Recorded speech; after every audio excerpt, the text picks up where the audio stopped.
Kita kembali lagi di Generasi Mecin dari The 101 Hotel Jakarta Sedayu Dharma Wangsa. Masih bersama Pak Gatot dan juga Mas Sigit membahas ya eksploitasi versus prestasi. Akhirnya alhamdulillah sudah ketemu mediasinya. Saya akan bacain poin-poin dari hasil pertemuan, kurang lebih ada 4 ya Pak Gatot ya. Yang pertama kesimpulan kesepakatan dari pertemuan KPAI dan PB Jarum. Para pihak yang beberapa waktu terakhir ini berpolemik tentang masalah audisi bulu tangkis Jarum, KPAI dan Jarum Foundation telah mengadakan pertemuan yang dipimpin oleh Menpora dengan tujuan untuk mencari solusi agar audisi bulu tangkis tetap berkesinambungan dengan sejumlah catatan penting dan harus sesuai dengan ketentuan yang berlaku. Oke.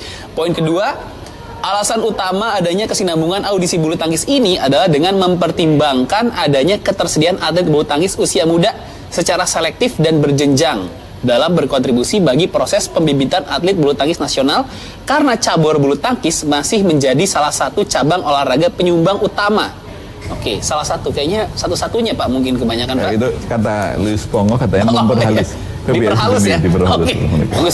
Bagus. Salah satu cabang olahraga penyumbang utama perolehan medali di sejumlah event olahraga internasional. Oke, poin ketiga, atas dasar poin nomor 1 dan 2 di atas maka disepakati. Poin A, Jarum Foundation, PB Jarum sepakat untuk mengubah nama yang semula Audisi Umum Beasiswa PB Jarum 2019 menjadi Audisi Umum Beasiswa Bulu Tangkis tanpa menggunakan logo, merek, dan brand image Jarum. Oke. KPAI sepakat untuk mencabut surat KPAI tanggal 29 Juli 2019 tentang permintaan pemberhentian audisi Jarum. Oke, ini udah win-win solution. Kemenpora, poin keempat, Kemenpora, KPAI, dan PBSI sepakat memberikan kesempatan kepada PB Jarum untuk konsolidasi secara internal guna melanjutkan audisi di tahun 2020 dan seterusnya dengan mengacu pada kesepakatan yang telah diambil pada pertemuan hari ini tanggal 12 September 2019 bertempat di kantor Kementerian Pemuda dan Olahraga yang dipimpin oleh Menpora. Ditandatangani oleh Ketua KPAI, Sekjen PBSI, dan pengurus PB Jarum mengetahui Bapak Imam Nahrawi. Ya, kurang lebih seperti ini Pak ya kesepakatannya. Gimana Mas Sigit? Cukup fair? Ya, jadi sudah disepakati ya. Dan kemudian yang menarik, saya harus angkat topik pada Pak Luis Pongo.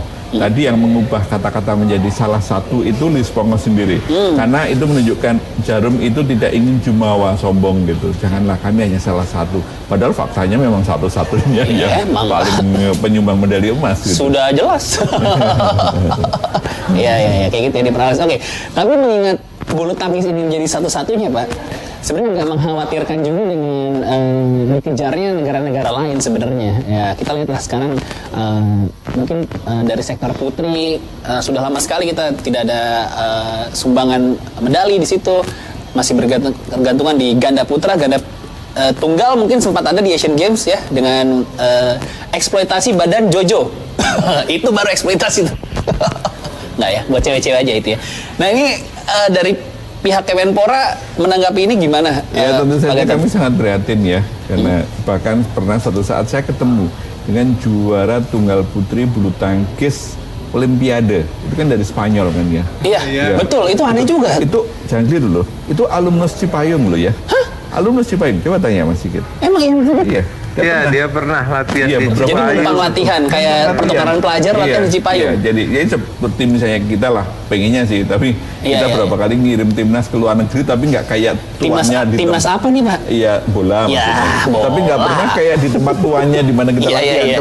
Kalau si Caroline ini benar, bagus. Dia pernah istilahnya menjadi anak di situ, di Cipayung, 3 bulan kalau nggak salah, akhirnya menaklukkan yang punya rumah.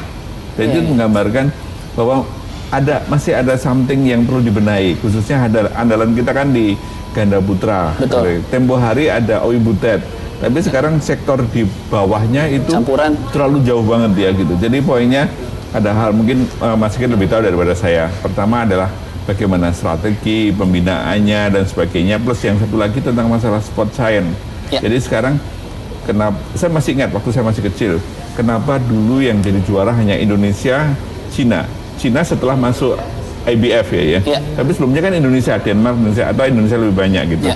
Nah sekarang Piala Thomas itu berapa tahun nggak pernah lagi bertengger di Indonesia. Betul. Jadi kedua tadi masalah sport science, orang bule itu pola pikirnya begini, semakin kita jangan pede ya.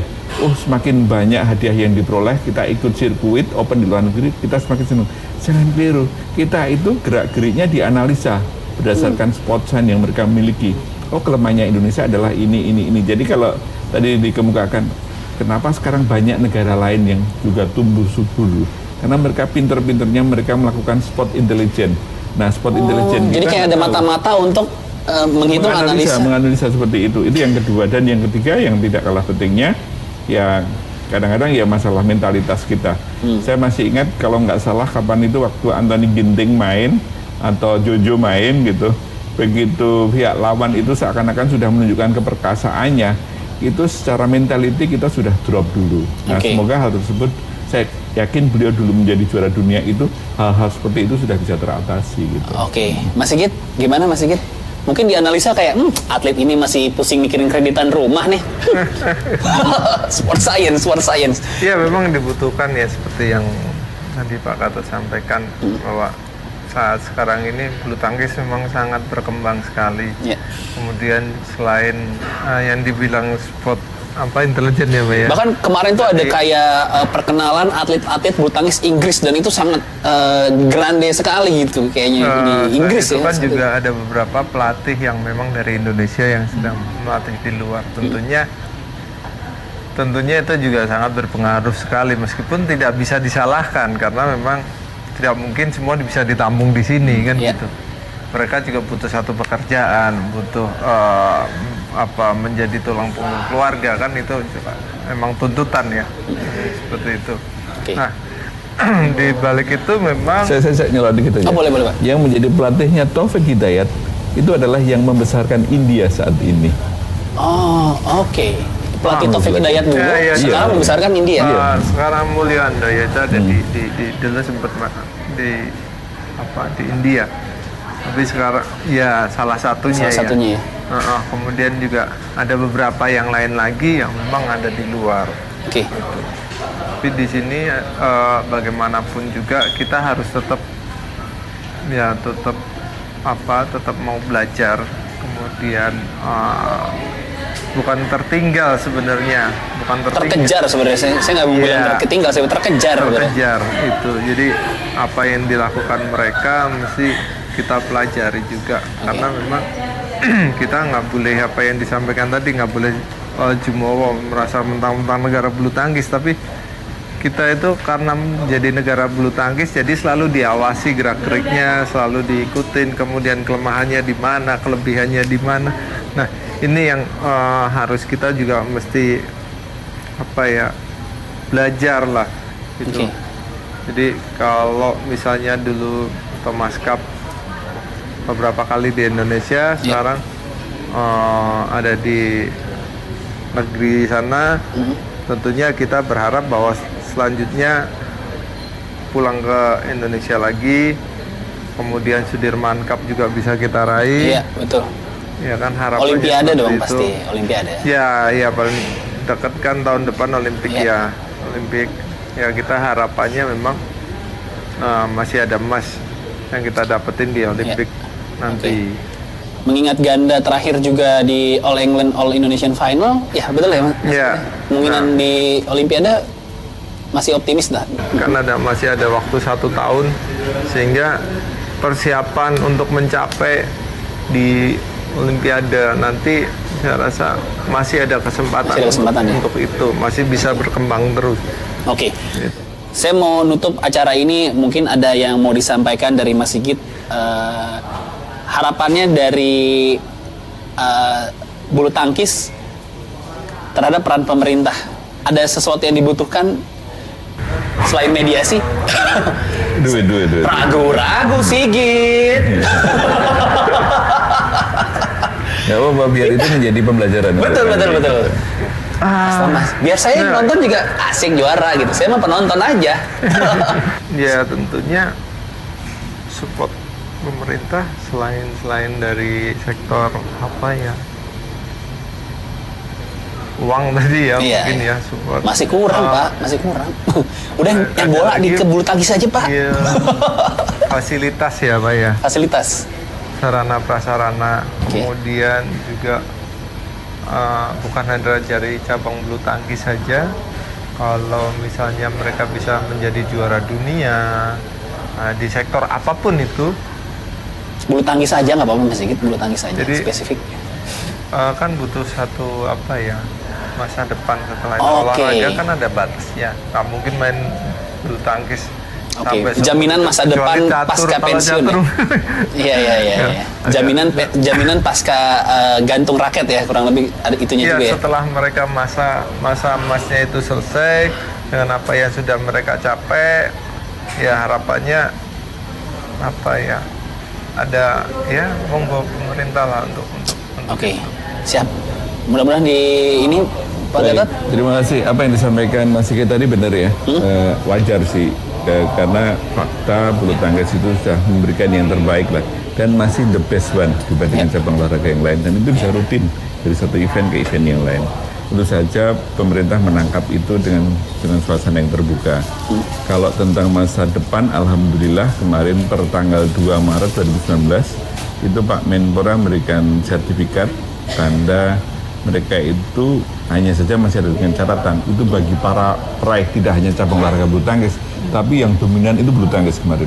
Oke. Itu kayak Markus, Gedeon, Aksan, Hendra, Owi Butet itu sekarang mereka udah kipas-kipas. Nanti sampai umur pensiun mereka tiap bulan sudah dapat uang karena mereka sudah ditarik sebagai pegawai negeri sipil. Ya sekarang CPNS gitu. Yang notabene sebelumnya mereka kayak gitu belum pernah yang secara masif ya gitu. Memang jangan dilihat uangnya nggak sebanding dengan yang diperoleh Saat dalam atlet ya, turnamen. oke. Tapi kan sudah ada kepastian the next itu seperti apa. Karena saya ingat dulu kata-kata dari Mbak Susi Santi suatu saat pernah ditanya Pak Menteri tahun 2015, Mbak Susi, nanti kalau kamu anak-anak kamu tuh pengen jadi apa? Apakah pengen jadi seperti kamu? Pak, jangan lihat Susi Santi itu hari ini, lihatlah Susi sekian tahun yang lalu. Susah Pak, saya untuk jadi pemain gitu. Karena di Indonesia belum menjanjikan. Nah, ini kami sudah menjawab itu. Nah, yang kedua adalah dalam konteks, saya pengennya kalau sekarang sepak bola itu sebagai satu-satunya cabang olahraga yang sudah diimpreskan. Baru awal tahun ini, instruksi Presiden. Belum ada cabang olahraga yang lain. Dan sudah disidang kabinet kan, dibahas oleh para menteri. Bola nih Pak. Bola itu, tapi juga nggak terkatrol-katrol lagi. Yang ada kemarin kalah 3-0 lawan Thailand. Iya, sedih pokoknya, ini menjadi pemikiran kami kejadian masalah polemik audisi kemarin, agar itu juga mendapatkan special treatment, perlakuan khusus.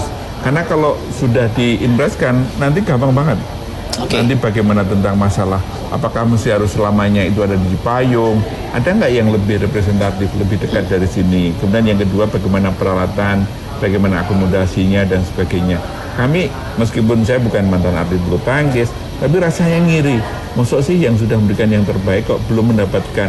Sementara ada cabang olahraga yang memang itu populer, tapi sudah dalam tanda petik sudah mendapatkan perlakuan khusus dari negara. Gitu. Oke, siap. Terima kasih Pak Gatot, terima kasih Mas Sigit.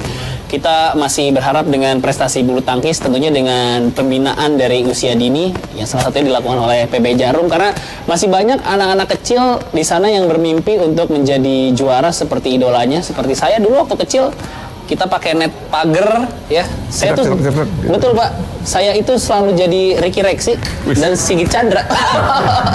saya jadi Sigit, kakak saya jadi Chandra, atau saya jadi Ricky, kakak saya jadi Rexi.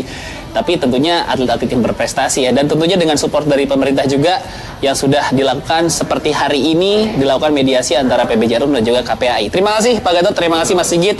Kita tunggu lagi prestasi Indonesia dan lagu Indonesia Raya berkumandang di dunia internasional. Saya Patrick Kumala, kita ketemu lagi minggu depan.